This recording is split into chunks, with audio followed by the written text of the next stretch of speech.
I love that you know, there's so much emphasis on beauty and plastic surgery, but you have also a passion for reconstructive breast surgery for women who have been ravaged by cancer. You talk about people's self-esteem being boosted by a plastic surgery procedure. I can only begin to imagine after fighting something so devastating how that must feel after. How did you get involved in that? So I always had that fascination with breast cancer reconstruction, especially in medical school and then during my training. We go through a long training. We go through a general surgery training, and then we go through a plastic surgery training.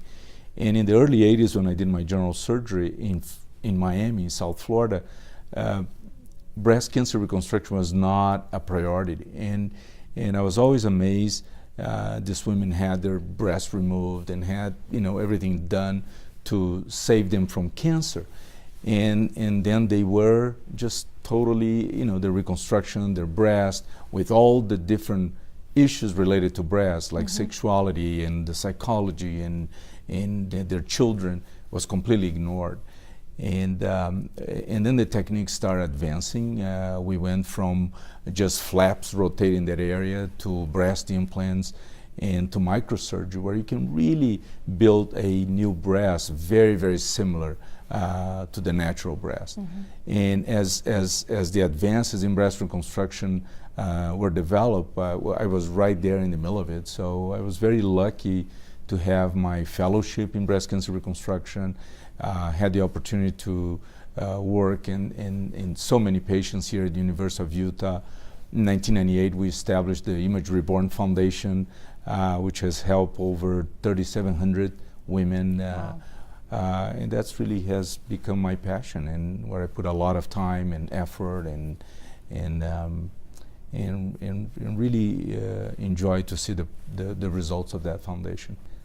Is there a specific instance that stands out in your mind of a woman who spoke with you after a retreat or after reconstructive surgery even, and what a difference that made to her? The reason we established the foundation was because I always noticed we do this wonderful surgical work, right? They have this beautiful result, a wonderful breast that matches the other breast. It looks perfect, but these women were never happy. They were sad, they were depressed. Many end up in divorcing their spouses. Some had teenager daughters that couldn't understand what's going on. And I could never understand, look, your breast is perfect. You have a great result. Why aren't you happy, right? So it was bigger than that. It was much more than just reconstructing a breast. And it was not until my nurse, who had bilateral breast cancer and bilateral breast reconstruction, came back from a fly fishing retreat in Montana, and came back and said, "Renato, I'm a new person." And when she started describing the retreat, I realized that's it. So I said, look, we don't need to send anybody to Montana. Let's do it right here. This is a beautiful state. We have everything here. And in 1998, that was our first retreat. And that's what it does. It gives people an opportunity to share their frustration, share their pain, share their, some are stage 4.